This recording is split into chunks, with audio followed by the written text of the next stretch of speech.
अब next lesson है factorisation.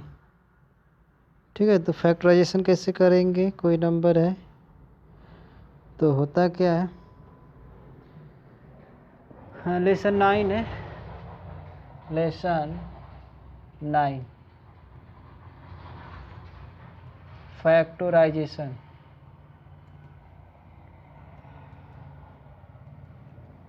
क्या होता है, ठीक है। तो देखो फैक्टराइजेशन जो होता है, जैसे मान लो कोई नंबर दिया है, अभी तो आपको जैसे पिछले क्लास पिछले लेसन भी पढ़े होंगे, एलसीएम जैसे निकालते हो, कोई नंबर है मान लीजिए 36 ही है, ठीक है, कोई भी नंबर लीजिए 36 है, तो इसका हम क्या करते हैं, फैक्टर करते हैं। जब फैक्टर करते हैं तो एलसीएम मेथड से निकालते हैं ना। 2 से अगर डिवाइड करेंगे तो 18 हुआ, 2 से करेंगे 9 हुआ, 3 से करेंगे 3 हुआ, फिर इसके बाद 3 से 1 हो जाएगा, ठीक है। 2 से जैसे हम क्या कर लिए, इसका फैक्टर कर दिए, 2 से गया आपका ये क्या हो गया 36। तो 36 का फैक्टर कैसे लिखेंगे, यहाँ पर 36 है तो इसको लिखेंगे 2 इंटू 2 इंटू 3 इंटू 3 लिखेंगे ऐसे, तो ये क्या हो जाएगा, फैक्टर हो गया। क्लियर हुआ। अभी नंबर आता है ना तो ऐसे ही करते हैं, एलसीएम लेंगे तो एलसीएम लेने के बाद जो है क्या करते हैं, जो नंबर आ रहा है यहाँ पर उसी को ऐसे लिख देंगे, ठीक है। लेकिन अब आपको जो है अलजेब्रा में पढ़ना है कि अलजेब्रा में हम फैक्टर कैसे करेंगे। तो अलजेब्रा में फैक्टर करने के लिए जैसे कोई मान लीजिए कि अलजेब्रिक टर्म दिया है, अलजेब्रिक टर्म दिया जैसे मान लो यहाँ पर है कोई 3x स्क्वायर है, 3x स्क्वायर है, या यहाँ पर मान लो 3x स्क्वायर है, 30 कर लो, ठीक है 30 कर लेते हैं, 30x स्क्वायर है तो 30 का फैक्टर करेंगे कितना आएगा, 2 आ गया, 15 हो गया, 3 से 5, 5 से 1। तो यहाँ पर देखो फिर 30 का एलसीएम करेंगे 2 3 5, तो यहाँ पर लिखेंगे 2 3 5, एक्स स्क्वायर है तो एक्स को 2 बार लिखेंगे, एक्स इंटू एक्स, है ना। ऐसे क्या करेंगे, फैक्टर करेंगे, कोई टर्म है तो इसका इस तरह से फैक्टर करेंगे, कोई नंबर है तो ऐसे हम फैक्टर कर लेंगे, ठीक है। और देखो इसमें कुछ फार्मूला होता है, और ये फार्मूला भी पिछले क्लास में बताया है, a + b का whole square equal to a square plus 2ab plus b square होता है, a - b का होल स्क्वायर भी होता है ना, a - b का whole square a square minus 2ab plus b square, है ना, ये सब पढ़े ही हो और बताए भी हैं। a स्क्वायर माने b स्क्वायर का भी होता है, a स्क्वायर माने b स्क्वायर का जो होता है plus b a minus b, ठीक है। तो देखो उसको कैसे मतलब बता दे रहे हैं, नोट कर लेना इसको। तो यहाँ पर a + b का whole square equal to a square plus 2ab plus b square होता है, a - b का whole square equal to a square minus 2ab plus b square होता है, ठीक है। और एक होता है a स्क्वायर माने b स्क्वायर इक्वल टू एक ब्रैकेट में a प्लस b और दूसरे ब्रैकेट में a माइनस b, है ना, ये होते हैं। और एक होता है a cube plus b cube का, a cube plus b cube क्या होता है, a cube plus b cube equal to एक ब्रैकेट में प्लस b दूसरे ब्रैकेट में हो जाएगा a square minus A B plus B square, ये भी पढ़े हो। और a cube minus B cube भी पढ़े हैं, ए माइनस बी और दूसरे ब्रैकेट में A square plus A B plus B square, ठीक है, ये सब पढ़ चुके हो ना। अब इसके बाद देखो, अब इसके बाद क्या है, इसमें बहुत से फार्मूला दिया गया है ना, ए क्यू माइनस बी क्यू का भी है, ए प्लस बी का होल क्यू भी है, सब पढ़े ही हो, नोट लिख दें कि लिख लोगे उस पर से,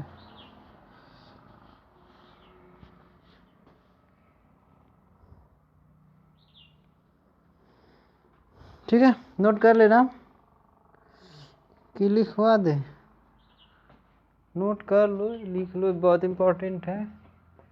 ए क्यू माइनस का हो गया, बी क्यू प्लस का भी हो गया, और क्या दिया है, ए माइनस बी का होल स्क्वायर ए प्लस बी का होल स्क्वायर, ठीक है। तो ये जानते ही हो ए प्लस बी का भी होल स्क्वायर होता है, ए स्क्वायर होल क्यू होता है ना, होल स्क्वायर हो गया, A cube plus B cube plus 3ab bracket में ए प्लस बी, और ए माइनस का जो होता है ए माइनस बी का whole cube, A cube minus B cube minus 3ab bracket में a माइनस बी, है ना, और होता है a plus B plus C का होल स्क्वायर, ये भी होता है a plus B plus C का होल स्क्वायर। तो a plus B plus C का होल स्क्वायर इक्वल टू होता है a square plus B square plus C square plus 2ab plus 2bc plus 2ca, ये भी होता है ना। एक और होता है ए की प्लस बी की प्लस सी की माइनस 3abc इक्वल टू, जो भी, इसे नोट कर लो यहाँ तक।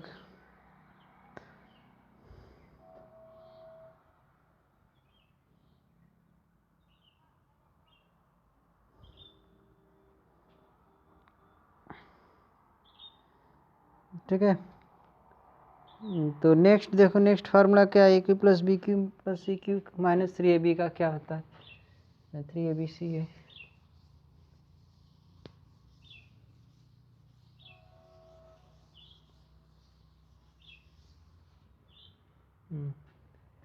ए cube plus B cube plus C cube minus 3abc equal to, ठीक है, क्या होता है, A plus B plus C दूसरे ब्रैकेट में होता है A square plus B square plus C square minus A B minus minus के बाद बी सी माइनस सी, ये क्या होता है, इसका फार्मूला होता है। ठीक है, ये सब पता होना चाहिए। तो जो हम जैसे अब क्या करते हैं कि जो ठीक है, यहाँ तक फार्मूला हो गया। अब इसके बाद देखो, जो हम फैक्टर निकालने का जो प्रोसेस अप्लाई करते हैं, जैसे किसी नंबर का फैक्टर करते हैं या किसी अलजेब्रा का फैक्टर करते हैं, ठीक है, कोई नंबर है उसका जब हम फैक्टर करते हैं तो जो उसका प्रोसेस है, किसी नंबर का फैक्टर करने का जो प्रोसेस है, उस प्रोसेस को हम क्या कहते हैं, फैक्टराइजेशन। उसे हम क्या कहेंगे, फैक्टराइजेशन। कोई नंबर है उसका हम फैक्टर करेंगे और उस फैक्टर का जो प्रोसेस है, मतलब फैक्टर के माध्यम से क्या कर रहे हैं, किसी क्वेश्चन को सॉल्व कर रहे हैं, तो उसको हम कहते हैं फैक्टराइजेशन। अब इसके बाद है कि केस दिया फैक्टराइजेशन ऑफ एल्जेब्रिक एक्सप्रेशन। तो फैक्टराइजेशन करना है, तो देखो जैसे कि केस नंबर 1, अगर किसी कोई टर्म है जिसमें क्या है कि सभी में कुछ कॉमन है, तो उसको हम कैसे कैसे मतलब फैक्टर करेंगे। तो इसमें चलते हैं, केस नंबर 1 से ही शुरू करते हैं। ठीक है, केस नंबर 1 तो दिया है, when each term contains a common monomial factor, in this case we take out the common monomial factor and use the distributive property. Distributive का मतलब क्या होता है, बांटने वाला कंडीशन है यहाँ पर। ठीक है, तो डिस्ट्रीब्यूटिव प्रॉपर्टी से उसको हम फैक्टर करेंगे। तो केस नंबर 1 के लिए देखते हैं क्या होता है, क्या हो रहा है यहाँ पर। केस नंबर 1 ये बोल रहा है ना कि जैसे मान लीजिए कोई एग्जाम्पल देते हैं हम, 16x square plus 32x plus आप मान लो 4, ठीक है, 4 यहाँ क्यूब कर लो, यहाँ स्क्वायर कर लो, ये एक्स कर लो। क्लियर हुआ यहाँ तक। अब इसमें ये देखो कि जो सब में कॉमन है, पहले सॉल्व कैसे करेंगे। देखो 16 का क्या करो, फैक्टर करो एलसीएम लेकर, 16 का एलसीएम लेकर क्या करो, फैक्टर करो। यहाँ पर कर दे रहे हैं, 16 का करोगे कितना आएगा, 2 से गया 8, 4, 2, 1, ठीक है। 32 का करो, 32 का करेंगे तो ये हो गया 16, 8, 4, 2, 1, 4 का करो, 4 का हो गया 2, 2, 1। अब जो है इसके स्थान पर 16 की जगह पर 1, 2, 3, 4, 2 4 बार लिख सकते हो, 2, 2, 2, 2, ठीक है। एक्स क्यू है, एक्स को 3 बार लिखेंगे, ठीक, प्लस इसको 5 बार लिखना है। समझ में आ गया ना, इसको इरेज कर दे रहे हैं, इसको 5 बार लिखेंगे। देखो 1, 2, 3, 4, 5 है, इसको 2 बार लिखेंगे, 2, 2, 2, 2, 5 बार हुआ। एक्स स्क्वायर है तो 2 बार हो गया, ये 2 है, 4 है तो 2 बार हो जाएगा, एक्स हो जाएगा, ठीक है। अब इसके बाद देखो जो सब में मिलेगा, मतलब जो सब में कॉमन है, केस फर्स्ट में क्या है कि जो सब में कॉमन होगा उसको बाहर करेंगे। 2 मिल रहा है इसमें, देखो है 2, घेर लो इसको। इसमें अब 2 देखो कौन मिल रहा है 2, इसमें भी 2 है, इसमें भी 2 है ना, ये तीनों 2 है। ये भी निकाल दो इसमें से, इसमें का हो गया, इसका भी निकाल दिए, इसका भी निकाल दिए। अब देखो 2 मिल रहा है, इसमें तो मिल रहा है, उसमें नहीं है तो हटाओ 2 को। ये x देखो है इसमें, इसमें भी x है, उसमें भी x, एक x निकालो, एक x इसमें से निकाल देते हैं और इसमें से निकालते हैं। अब बताओ कितने टर्म निकले, 1 2, ये भी निकला है, ये भी कॉमन है, सब में है, तो इसको एक ही बार लिखना है, ठीक है। 2 2 x, इसको एक ही बार लिखेंगे।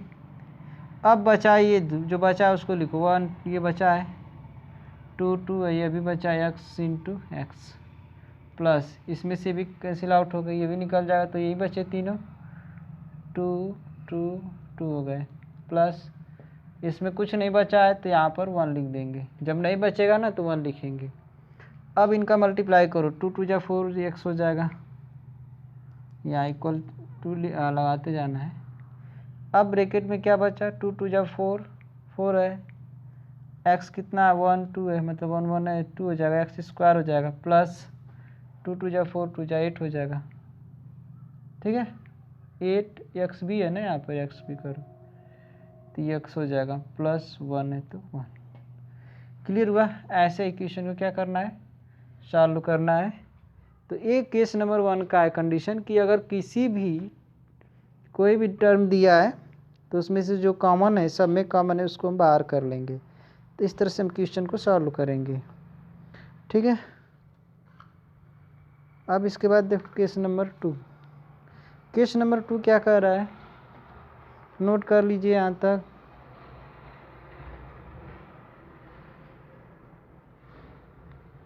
ठीक है, तो केस नंबर 2 हम कल बताएंगे, ठीक है।